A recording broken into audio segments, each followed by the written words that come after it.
সম্প্রতি India out তথা ভারতীয় পণ্য বর্জন আন্দোলন বাংলাদেশে বেশ আলোচিত।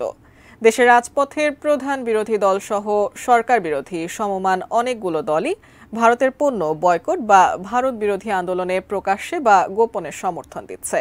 শুধু বাংলাদেশ নয়, মালদ্বীপেও চলছে ইন্ডিয়া আউট ক্যাম্পেইন। এবার শ্রীলঙ্কাতেও শুরু হয়েছে ভারত বিরোধী আন্দোলনের ঝড়। কিভাবে সামলাবে বিদায়ী মোদী সরকার, জানাচ্ছেন সহকর্মী মোহাম্মদ সোহাগ বিশ্বাস।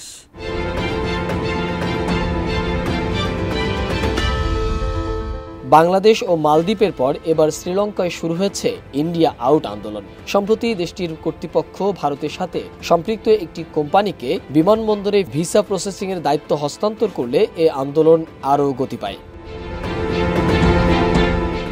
শ্রীলঙ্কায় ভারতের আধিপত্য রুখে দিতে শুরু হয়েছে ইন্ডিয়া আউট আন্দোলন। সম্প্রতি দেশটির বিমানবন্দরে ভিসা প্রসেসিংয়ে ভারতীয় কোম্পানিকে সম্পৃক্ত করা হলে এই আন্দোলনের গতি লাভ করে। সেখানে দেশটিতে ভারতের অর্থনৈতিক নিয়ন্ত্রণ এবং দেশের সার্বভৌমত্ব সম্পর্কে গভীর উদ্বেগ প্রকাশ করা হয়েছে। তারা দাবি করে শ্রীলঙ্কার অর্থনীতি এবং কৌশলগত খাতগুলো এখন ভারতীয় আধিপত্যবাদের দখলে। এর একটি নমুনা দৃষ্টিগোচর হয়েছে বিমানবন্দরের এই ঘটনার মধ্য দিয়ে। আন্দোলনকারীরা বলছে, ভারতীয় আধিপত্যবাদের দাসত্ব চায় না তারা। সেজন্য সরকার যথাযথ ব্যবস্থা না নিলে আন্দোলন আরও কঠোরভাবে পরিচালনা করবেন, এমনটাও বলছিলেন তারা। কলম্বোতে অবস্থিত ভারতীয় হাইকমিশনার অবশ্য শুক্রবার এক বিবৃতিতে বলেছে, বিমানবন্দরের দায়িত্ব নেওয়া ওই কোম্পানি ভারতের নয়, এর সদর দপ্তরও ভারতে অবস্থিত নয়। কিন্তু তাদের এই বিবৃতি আন্দোলন বা উদ্বেগ কোনোটাকেই প্রশমিত করতে পারেনি, বরং আন্দোলনের গতি ক্রমাগত বেড়েই চলছে। সানবিট সব দিবে সামাল। সানবিট ম্যাজিক প্রেস ডিশওয়াশিং এর মাথা ঘোরানো সলিউশন। কয়েক মাস আগে দক্ষিণ এশিয়ার দেশ মালদ্বীপের নির্বাচন অনুষ্ঠিত হয়েছে। এই নির্বাচনে ভারত বিরোধী অবস্থান নিয়ে মালদ্বীপের প্রেসিডেন্ট নির্বাচিত হন চীনপন্থী নেতা মোহাম্মদ মুইজ্জু ক্ষমতায় বসার পর তিনি প্রথম ইন্ডিয়া আউট প্রচারাভিযান শুরু করে। এরপরই তিনি ভারতকে তার সামরিক বাহিনী প্রত্যাহারেরও চাপ দেন। তখন ভারতের সাথে মালদ্বীপের সম্পর্কে ফাটল ধরে।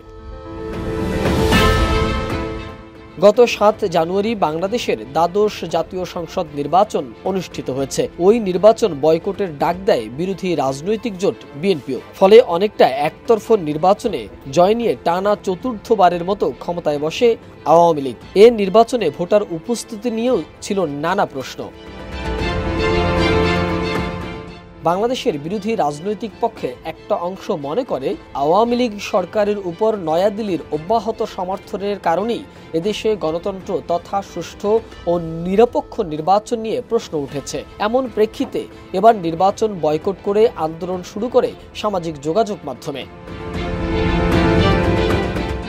এই নির্বাচনের পরপর দেশ ও দেশের বাইরে থেকে সামাজিক যোগাযোগ মাধ্যমে এক ধরনের প্রচারণা শুরু হয়।